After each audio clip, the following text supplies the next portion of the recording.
Hey, this is Natasha Nurse, and I'm here really excited to speak with the one and only Beth Beru. How are you? I'm doing great. How are you? Good. So, just to give everyone context for the Sisters on Fire IRL series, Beth is a DMV resident and first generation Ethiopian-American who's working as a professional school counselor in Maryland. She earned her BA from Temple University and her MS degree from Johns Hopkins University and has spent the past 4 years working with adolescent students to align their academic identity with their social and emotional needs to support them in becoming the best versions of themselves. And before she transitioned into education, she worked in fashion PR and freelance for DMV fashion blogs. And I'm super excited to speak with you because you just seem like such an awesome sister on fire. So my Thank you. my first question for you, how did you start your career in fashion and PR? So when I was doing completing my undergrad degree at Temple University, I majored in broadcasting. So I was like, I'm going to be on Mm. TV. This is what I'm going to do. After taking a few courses, I thought it was kind of cool, but I was looking to transition into something different. I really wanted to be an MTV VJ. Like that's what I was going to be. I was Okay. like, I'm going to host TRL. That's going to be my job. I'm going to be in New York after undergrad. Done. Um, Hmm. So granted, like things started to transition. So I ended up doubling in PR because I was like, journalism seems cool, but it's a lot, and I wanted something that would give me a little one up, I guess, on the Hmm. competition. So I ended up doubling in broadcasting and PR. So right when I graduated in '09, that's when the recession hit. So job market was crazy, everything was super limited. So I kind of came back to DC and just looked for anything in PR. Mm. And I ended up finding something with a high-end fashion salon. So I worked for them for a number of years, and through that job, I made a number of contacts in the hair and the fashion industry. So I was able to do a lot of freelance PR work with them, which is Very really cool. So it kind of started as something and then went into something else. absolutely, Yeah, absolutely. so it was a huge adjustment because I'm very much a planner, but you just got to make a way. So I ended up in fashion PR by kind of trying out this and trying out that, and it turned out to be really, really cool. Very awesome. I love that you said that. And you do have to make a way. I, as well, in my career, was very much affected from the crash of '08 Yeah. Oh, and nine was beyond. rough. It Oh was, my. the struggle was real for sure Yes. because I actually started law school in 2008. And so it was like, oh, I'm going to be a lawyer. Haha. Like, I still ended up being a lawyer. But yeah, I mean, but you have to, I love the phrase that you said, you have to find like make a way, right? And you just have to Yeah. figure it out. And I think everything happens for a reason. So then Absolutely. what were the transitions or things that happened that kind of geared you into education then? I would say it happened probably over the course of like a year and a half of just not feeling fulfilled in the job that I was at. Great job, Mm. good company, lots of fun. But I think I got to a point where I was looking to do something that, in my opinion, left a mark. Okay. So I was exploring, talking to my friends and just saying, like, I don't really know what I want to do. And I'm feeling like I need to make a change. And I had hit that mark, I think everybody kind of hits, where you are either going to get stagnant or you have to do something different or make a switch up. So I was like, Hmm. I gotta switch this up. I just don't know in what regard. And I remember I had a conversation with a close friend of mine from college, and she said, if nobody was looking, like, what would you do? Hmm. I'm like, what? And I was like, she's like, if money didn't matter, if what people thought didn't matter, like, what would you do? And I was like, I would work with kids. And Mm. she's like, so go do it. And I think her like just making it sound so simple and simplifying it for me made me be like, maybe I'm thinking too much into this. Like, you've already knew that you wanted to work with kids. I just didn't know in what capacity.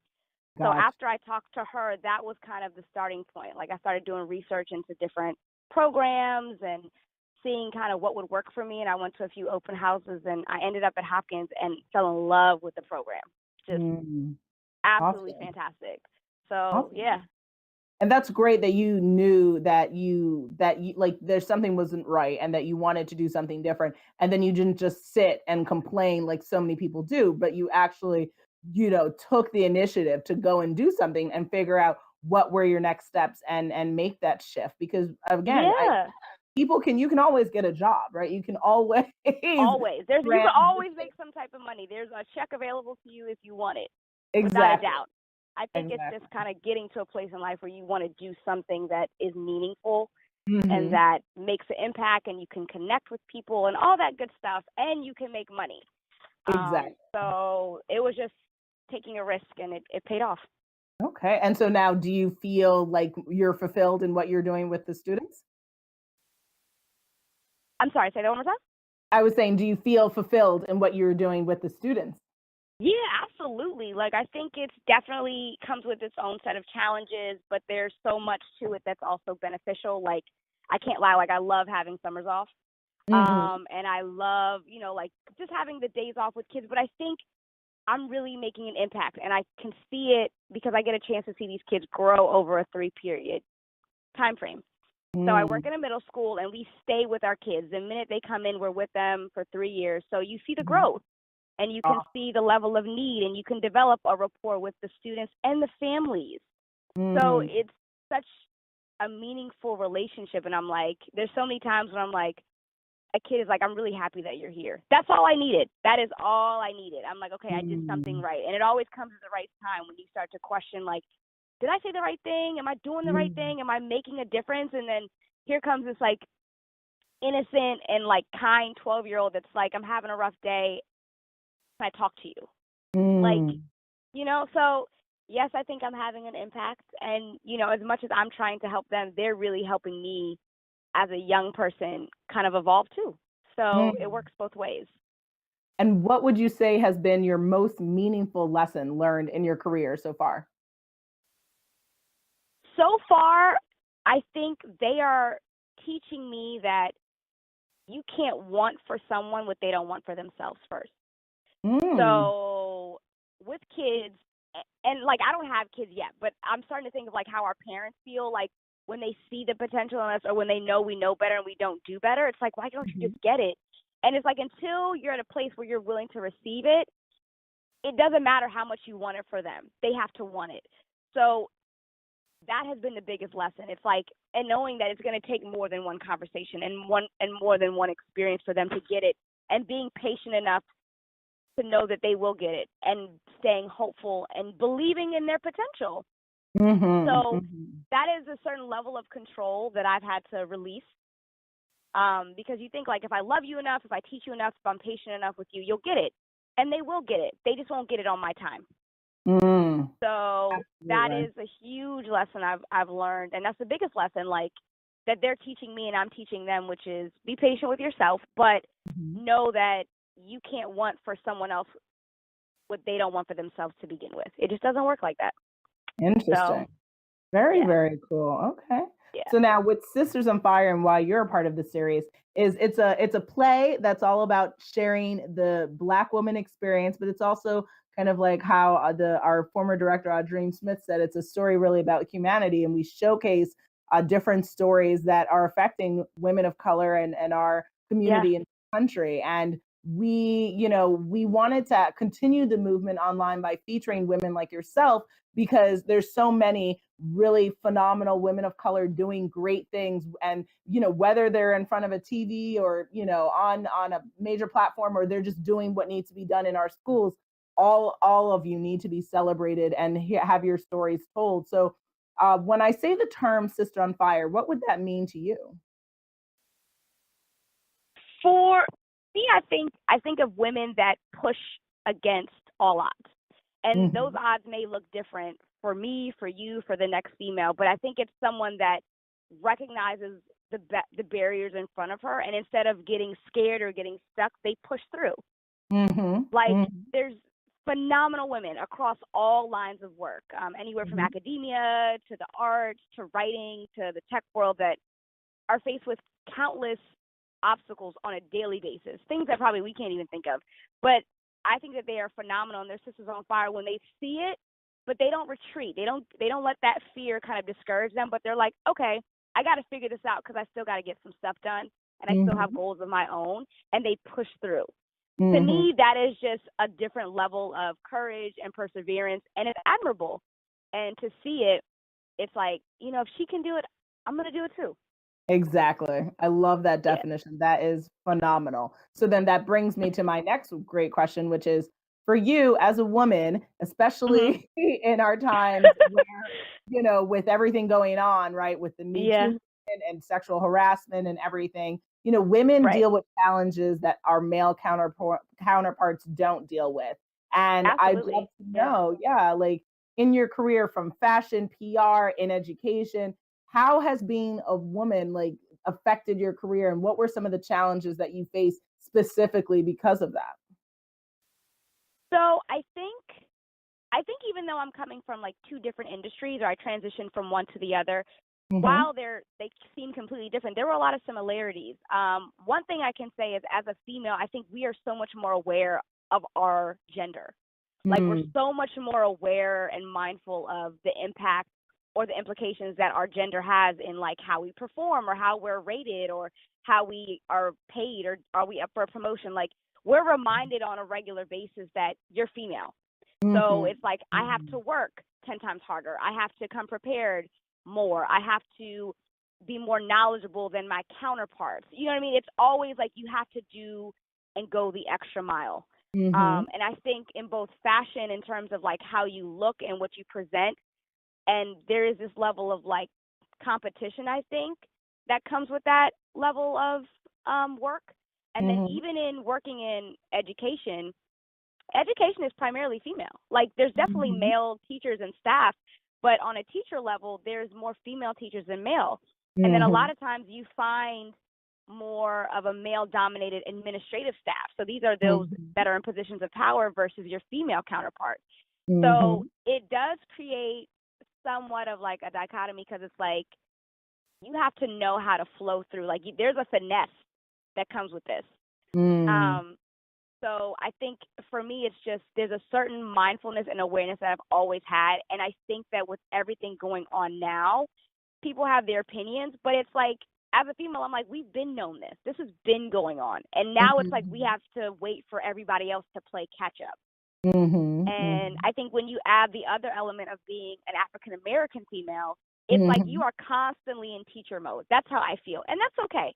I mean, I Mhm. constantly feel like there's conversations that I have, and I'm like, in my mind, I'm like, wait, are we talking about this? Like, people really don't get it? Or is this new Mhm. news? And then it's not new to us because we've been aware of it for God knows how long, but it is new for those that have never felt the way we felt. And now people are being more vocal with it. So they have a different perspective. And there's a Mm. different story out there. The narrative has changed.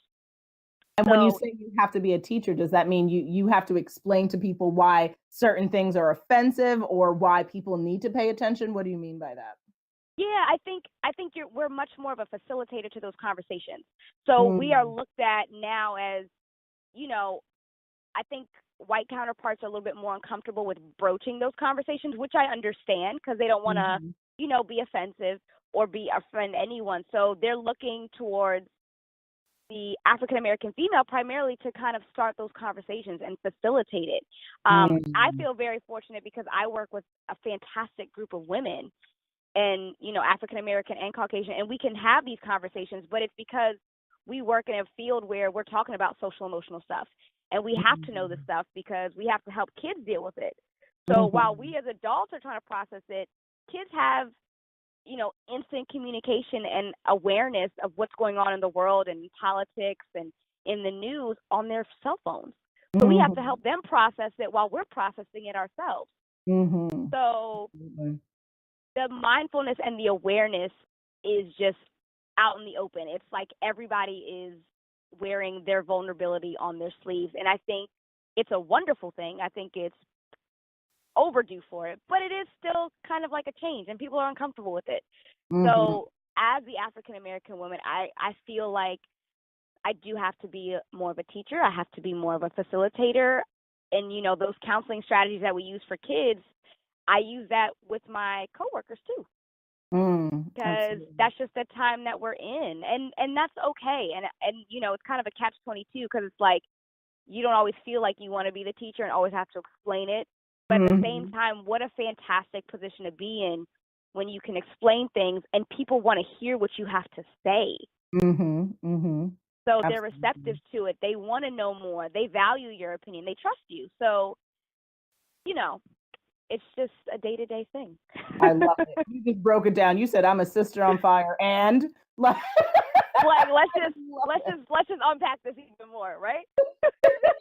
Absolutely. Okay. So now growing up and even now, like who were sisters on fire that you looked up to that really helped mold the woman you are today? Wow. I've been very fortunate because I think I've had some really fantastic sisters in my life, and I don't know if I realized how fantastic they were until I got older. Definitely my mom. My mom is just phenomenal. She's a hard worker, you know, been married almost 41 years, like raised 3 kids. You know, like she just does her thing and makes it look easy, like real seamless. But, you know, she's just fantastic and, you know, devoted wife, devoted mom, like good Christian woman and like, and funny and has a personality. You know what I mean? So she really is, because, you know, sometimes you don't find that. Usually it's like, all right, what else is going on there? But, you know, she really is a well-rounded woman, and it's nice that I can even call her mom. Other people would be like my fantastic friends that I've had since, you know, growing up, from, you know, predominantly African-American and also like first-generation Africans. So, you know, we have, you know, very similar stories growing up and kind of things that we had to struggle with growing up and what we learned about ourselves and our identities. But just them and seeing them, you know, find their path and really work hard and go after what they want has been super motivational for me. Now, in terms of work, I should mention I'm also a very, very proud member of Delta Sigma Theta sorority. And yes, so they are all on fire. Let's just say that. So when I was getting ready to transition into education and really trying to figure out, is this what I want to do? Am I going to be good at this? I was able to shadow this fantastic woman named Stephanie that worked at a local high school. And after I shadowed her, like I was like, oh, I'm definitely doing this. Like she was just fantastic. Like, you know, she had a lot on her plate, but she made it work. And I think that's what's so fantastic about like African-American women and like Sisters on Fire. Like they recognize the struggle. They see it. They don't deny it. They don't avoid it or try to talk themselves out of it, but they just problem solve. And I think that's what's so fantastic. And that's what I saw when I went to see her. And she really is why I was like, I'm going to do this. Now that I've seen this, sign me up.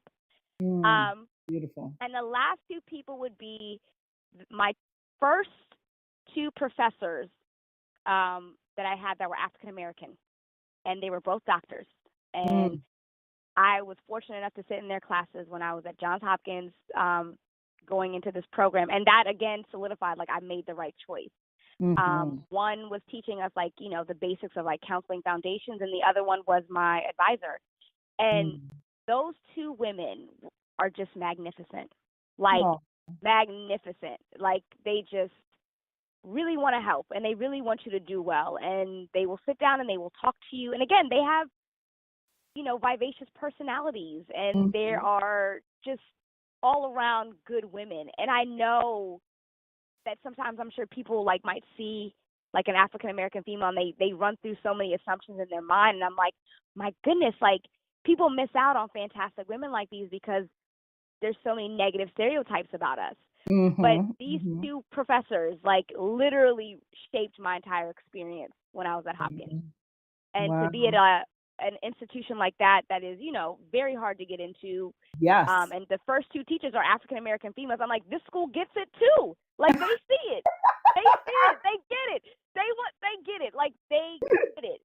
You know what I mean? And I'm just like, yes, it's not just me. I know we rock, and everybody else is starting to notice it too. So exactly. Absolutely. All right. So what are tips that you have for other women who are, you know, maybe they're trying to figure out how to be more fulfilled, how to be their true selves, how to be the sister on fire that they want to be? What would you say to them? First thing I would say is, you know, outside of whatever career path you want to pick, don't be scared to be by yourself.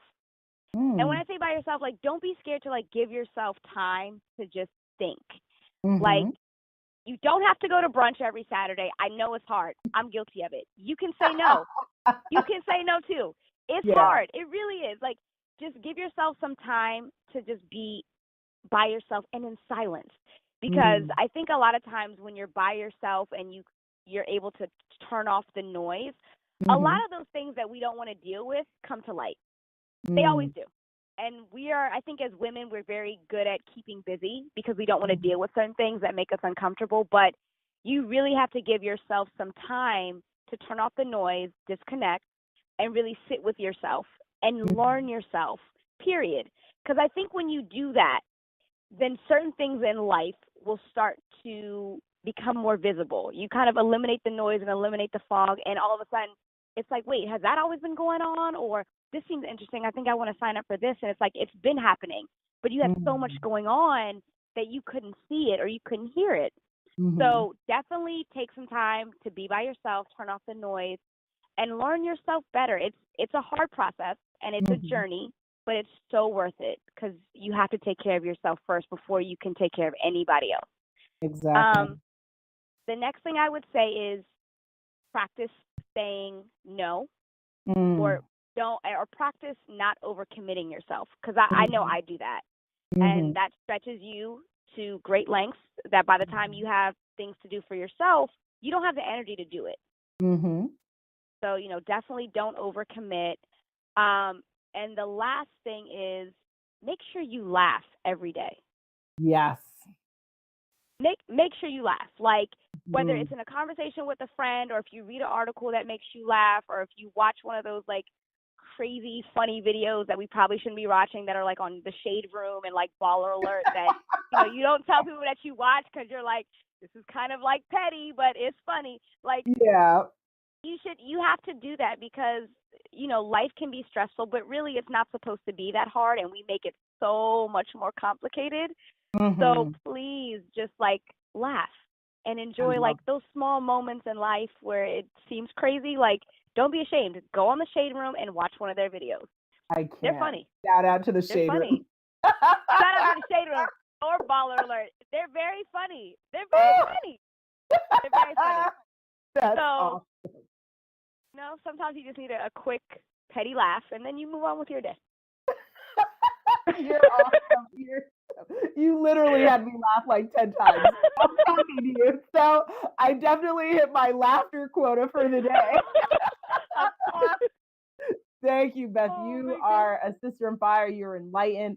You are a powerful woman, and the students are lucky to have you. And I'm excited to see what other adventures you get into, because I definitely know there's much additional more greatness that you are definitely going to do. And hopefully I will see you on TRL. I hope you haven't given that up, darling. Listen, I saw a commercial that it came back, and I'm like, you've got to be kidding me. Like, should I try my hand one more time? Like, I do kind of look younger than I think I might just try it. Do it. Like, maybe I'll just try it. Right? But thank you so much. Right. This has been so much fun. Thank you for even like having a show like this. Like, this is awesome. You're amazing. Thank you, Beth. All right. You keep the fire blazing. You are awesome.